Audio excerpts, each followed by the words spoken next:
Hi, welcome to my leatherworking video. My name is Josh. I am a hobby leatherworker. I've been leatherworking for 3 or 4 years now. I honestly have lost track. I do a lot of leatherworking for myself, my friends, my family, my coworkers, and my local community. I also teach leatherworking classes locally in Maryland. You can look that up on my Instagram at Rodrigo Handmade. But here in this video, we're going to make a leather card holder. It is a simple card holder. It is a one pocket card holder out of one piece of leather that is folded in half. This is a kit that I sell. You probably bought the kit if you're watching this video. And what you will receive in this kit is one piece of leather that is pre-cut. The stitching holes will be pre-punched. There is a pre-measured thread, and there will be 2 sewing needles. These are like saddler's needles, which means that they're not sharp. Doesn't mean they're, completely blunt. If you poke yourself hard enough, it will hurt. But they are not made to puncture the leather. They're made to go through the holes that we pre-punched. So there's 2 needles, thread, and your wallet. Now, what you will need at home that is not included in this kit is some scissors. These are just standard craft scissors. Any type of scissors will do. Don't stress about having fancy scissors. Also, you will need a lighter. Again, any type of lighter will do. This is going to be used to burn the thread when we're finished sewing our project, which just melts the threads down, helps lock them in place and get them out of the way. So a lighter and scissors is what you need to find in the house. Everything else is in the kit. And so here are my examples again of the card holder. This one's out of this cool camo leather that I have been carrying. The way I carry this wallet is with 3 cards. I usually have like a driver's license, a credit card, and an insurance card, and I like to put double folded cash in there, which helps kind of take up some of the space. You want this to be some friction. You want it to be a little bit of a snug fit so the cards don't fall out the top, since there is no closure on this style of wallet. I've never had that happen, but it is possible if you were throwing it around in your bag or something. If it was bouncing around upside down, stuff could fall out of it, so just keep that in mind. Here's my other example. Both of these I've been carrying. This one, instead of having cash, this one has like 6 cards in it. 1, 2, 3, 4, 5, maybe 5 cards in it. And it holds 5 cards, even 6 cards very well. If you're not going to put cash and you just have more cards, that'll also work. And that's sturdy, but easy to get out once you smack it. All right, that's what we're making. Let's get going with the build. There's the first step that I would do is to fold my leather in half. And you're going to try to line it up so that the edges are even and the holes line up. And the holes should be pretty close to perfect, but I do hand punch them for you for each kit. I punch those holes by hand, which means there's a little bit of human error always in them. So if they're not completely exact, that's okay. Don't worry, it's going to work out just fine. And as you can see, I'm just pinching this fold line. We're going to try to get this muscle memory, leather memory going. We want this leather to kind of want to be folded. That's going to help us stitch it.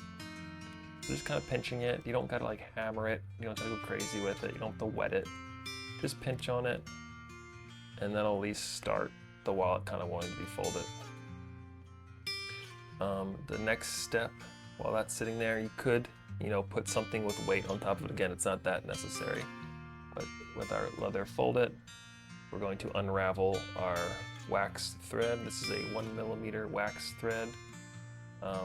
That just means it's a thick thread, and it means it is water resistant. So this is a very durable, very strong thread that will last a very, very long time, just like your new card holder. I'm going to thread the needle. I'm going to take this end of the thread, I'm going to take one needle, and I like to kind of work that thread to a nice flat tip, and find your needle eye and stick it through the eye, like that. And you're gonna pull more thread through till there's about a ½ inch or so of thread past the tip of the needle. The rest of the thread's going out the bottom. You're going to fold the thread over the tip, and you're going to puncture the thread with the tip of the needle. Ideally, in the middle of the thread, you want about 50% of the thread on each side. Mine's not quite in the middle, but it's fine. If it's 60-40 or even 70-30, it'll be fine. You don't want it to be like 90% on one side and 10% on the other side. Then you're going to pull that down past the eye, and it's going to bring that little knot below the thread, and you're going to snug it up by pulling on the long end of the thread. So that needle is threaded. I'm going to do the whole process again. We're going to thread both needles, one on each side of the thread. This is a 2-needle sewing technique. We call it saddle stitching. There's some different versions of saddle stitching, but this is the basic version. I'm going to take my second needle, I'm going to take that sharp tip, and I'm going to put it through the eye of the needle. I'm going to pull that tip of the thread up past the tip of the needle, like a ½ inch to an inch. I'm going to bend that thread over the tip of the needle and puncture it, aiming for the middle of the thread as best I can. So now I have the thread, the needle's going through the thread, and I'm going to grab that short end, and I'm going to pull it down past the eye of the needle onto the thread, and then I'm going to tug the long side of the thread and bring that little knot up closer to the eye. It's going to sit just below the eye. So this is a good time if you didn't get that. If you need more time, I did it kind of quickly. The more you practice, the faster you get at this. Pause it now and restart the video when you have both needles threaded. Now that our needles are threaded, it is time to actually sew this card holder together. I like to start on the vertical end instead of this is the bottom of the wallet, the top of the wallet's the open side. I like to start my stitch at this top vertical line. So I'm going to take one needle and put it through the first hole of the card holder, just like this. And then I'm going to take the second needle and put it through the second hole of the card holder, just like that.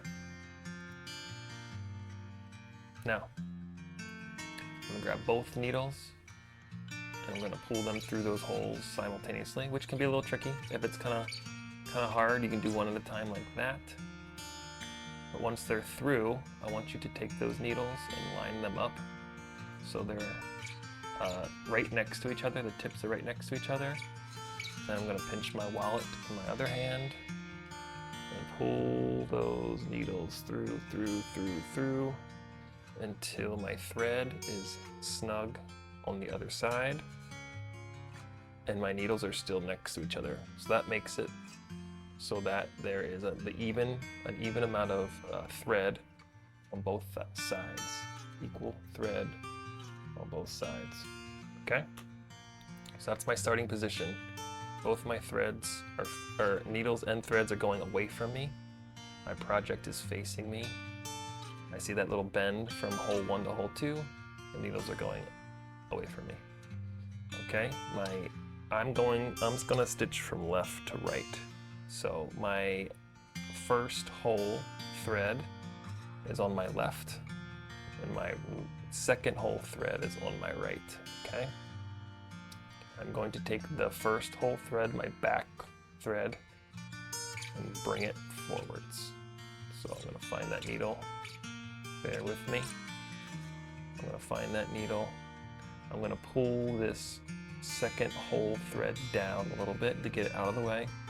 And I'm going to put this needle through that hole carefully.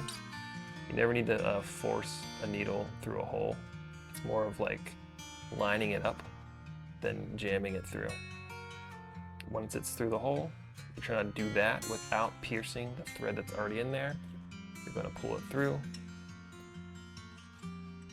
pull all that thread through, and then you're gonna take the thread from both sides and you're gonna snug it, just like that. Okay? And now both my thread and needle are going through hole 2. So they're through hole 1, they're both sticking out hole 2, and I have one going away from me and one going towards me. I'm always going to take this thread that's towards me, that's facing me, I'm going to take it forwards 1 hole. So this needle is going into hole 3, and I'm going to pull it all the way through, just like that. It's coming out of hole 3 on the back side. I'm going to take that thread and pull it down and get it out of the way. I'm going to take my hole 2 thread and I'm going to put it through hole 3. And I'm going to go through carefully, making sure that I don't pierce the thread that's already in that hole. And now that I have 2 threads in hole 3, I'm going to snug them together. I'm going to take that forward facing thread and needle facing me, and I'm going to take it through to hole 4. I'm going to pull it all the way through, snug. I'm going to pull it down out of the way. I'm going to pinch it with my offhand to keep it out of the way. And I'm going to take the hole 3 needle and gently get it into hole 4 and pull it towards myself. And I'm going to tighten and snug up both those threads. And now I'm going to go forwards again. So this is our pattern. Forwards 1. I pull it down out of the way. I take that back thread, the further back thread that's closer to our starting point, and I catch it up through the same hole. And now I have 2 threads through hole 5. And I'm going to continue that pattern. That is the pattern. If you didn't pick it up yet, just rewind and watch again. I'm not going to go through the pattern the whole time, but I am going to show you my full length of sewing this card holder so you get an idea of how long it will take. And I might give you some hints or tricks along the way, but I'm going to show you how long it actually takes me, and maybe you as well, to finish stitching this so this is me at full speed now. This type of stitching is saddle stitching, but this technique is called leapfrog stitching. Kind of go forwards, backwards, forwards, backwards. I always do my leapfrog stitching left to right. This is a good way to start because it does not require a clamping device. Most leatherworkers that are doing a lot of leatherworking, a lot of hand sewing, will usually invest in what's called a stitching pony, which is just a clamp that'll hold your project while you stitch, which means you don't have to hold your project. And you can use 2 hands for sewing, which will speed you up and let you do more complicated stitching techniques a little easier. So I'm just continuing along the line. I'm rotating my project as I get to the corner, and I'm continuing my rhythm. Oh, and right there, I could feel myself pierce the thread that was already in the hole, so I'm going to pull it back out, and I'm going to make sure that I don't pierce it. So if you're really paying attention, you can see that pierce happen. Something you don't want to do, it's gonna mess up your sewing. So if you do pierce the thread, you're gonna have to back it out. You're gonna have to take some thread out. You have to unpierce it to keep your stitching clean.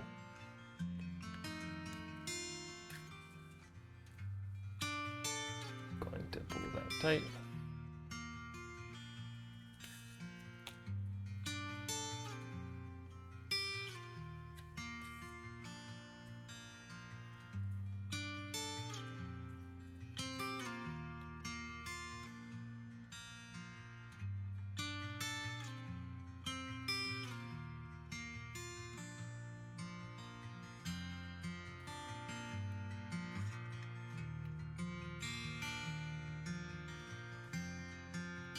Snug it.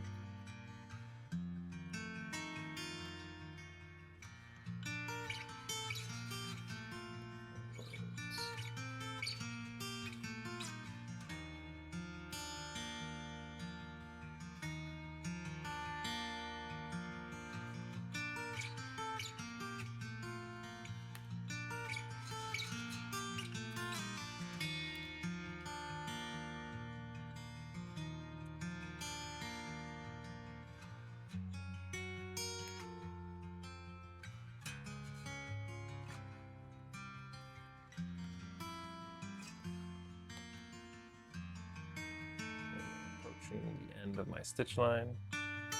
You're going to do the same. You're going to keep sewing until you've reached the last hole. You're going to put both needles through the last hole, just like we've been doing.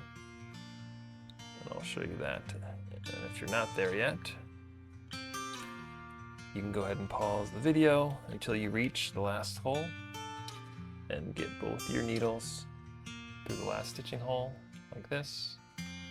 It's going to be snug tight. Both my needles are through the last hole. They're sticking out on each side. If you haven't gotten here yet, go ahead and pause the video, and when you get to the end, unpause and I'll show you how to finish up. So now we're going to back stitch. That's how you finish your stitch line, which is exactly what it sounds like. Back stitching is just going backwards to help create a nice place to end. It's just so your thread doesn't fall back out. You want it to stay tight and locked in. So I'm going to take one side. It doesn't matter which side. I like to look at my project head on at this point instead of left to right or right to left. I kind of turn my stitches away from me. I'm going to take one side and I'm going to feed it through the previous hole, so backwards, in the direction we've been sewing this whole time. And I'm going to very gently and carefully put it through these holes without piercing the threads that are already in there, which can be pretty tricky. Pull it through. It's going to be a tight hole because there's going to be so many threads going through it now. It's going to take a little bit more force to get the needle in the knot all the way through. So I got one through. Now I'm going to take the other side through. I'm going to carefully, slowly go through that hole, so I'm not piercing any thread. I'm going to pinch my needle hard and wiggle it through. Sometimes at this stage, when you have thick thread and you're going back stitching, so you're putting like 4 thread through that same hole, sometimes having a little pair of pliers around to grab the needle and yank it out can be helpful if you don't have enough grip strength or pinch strength on your own. So if you get stuck here and you can't get the needles all the way through, go find some pliers. That'll help get your needles out. Just be careful that you're not bending the needle, you're just pulling it straight. That's one back stitch. You can see I'm one hole away from the end now with both thread. I'm going to do that once more. I'm going to do two back stitches to finish this card holder. 2 back stitches is a pretty good place to be. You could do 1 back stitch in theory. You could do more than 2. I think 2 is a good place. I think 2 is just right. So that's 2.5, and that's 2. Pull that through. I'm going to snug it up one last time before we cut the threads. So my project is stitched. I've gone backwards twice. You can see those double stitches on the last 2 spots. And now I'm going to get my scissors, whatever kind of scissors you have, and you're going to cut your thread.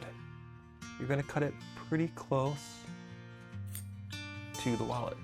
So that's how much I have sticking out. Just a little bit, not a ton. Sorry, I'm moving away. So I'm going to cut it so there's a little bit of thread sticking out. I'm going to do both sides, just like that. Now I have 2 little pieces of thread sticking out. At this point, I like to go back to my needles. We're going to save these needles. These needles last for a very, very long time. When we're hand sewing, I've used the same needles for years. They don't break very often. So we're going to, I like to pull the short ends down towards the tips of the needles and the long ends out away from me. And I clip like that. This thread is trash. And then I grab the tips and they should wiggle out just like that. And then you're going to take your needles and put them in a safe place so you don't lose them, because you can reuse these for future projects, okay?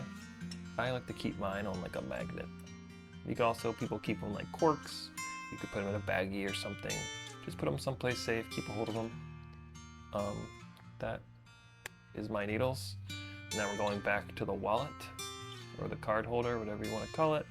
We're going to burn these threads. So here's my lighter. I'm going to strike my lighter on, and I'm going to take that flame. I'm going to bring the flame towards my leather, towards my thread. I'm not going to put the thread, the lighter underneath the leather. That's going to burn my leather. So the leather is never on top of your flame. It's next to it, and I'm bringing the flame towards the thread. I'm never putting the flame itself actually on the thread. The closer I bring it, that heat is going to melt that thread away from the lighter. So I'm going to strike my lighter, bring that towards the thread, and as I get close, the thread will run away back towards the stitch line, just like that. And then you go ahead and flatten it out. You can use your lighter to flatten it if you want. And I'm going to go to the other side here. Do the same thing. I'm going to strike my lighter.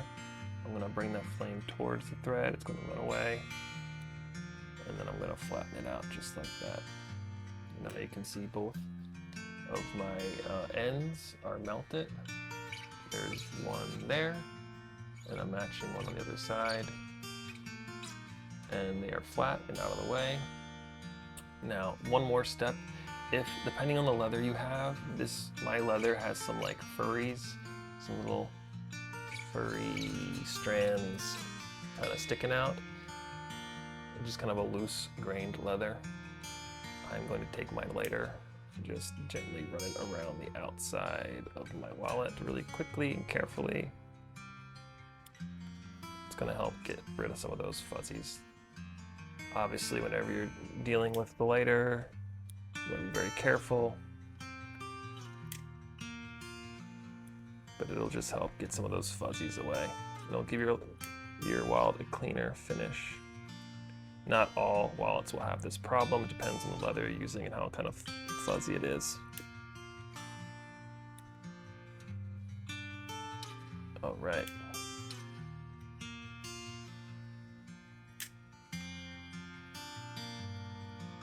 Cool. So I'm going to call this one complete. This is my card holder. It's stitched together. As you can see, this is a handmade wallet. These holes are hand punched, so this one is not absolutely perfectly lined up, and that's perfectly okay. In handmade items, nothing is perfect, but it's not going to make it any more or less effective. And each one of these is hand punched, so each one's going to come off slightly differently. There is like just human error in it. So there is my finished card holder. I just slipped 3 cards in there. I could put more. And yeah, you did it. Good job. You made it to the end of the video. I hope you finished your card holder. I hope it looks great. I hope you go and use it or gift it to someone and they enjoy it. And then I hope you get to use those needles for a second project. Reach out to me if you had difficulty or if you enjoyed the project. If there's something you need help with, definitely let me know and I'll help. And if there's another project you would like to complete, reach out and I help guide you in your next project as well. So thanks for joining me. Again, my name is Josh. I'm on Instagram at Rodrigo Handmade.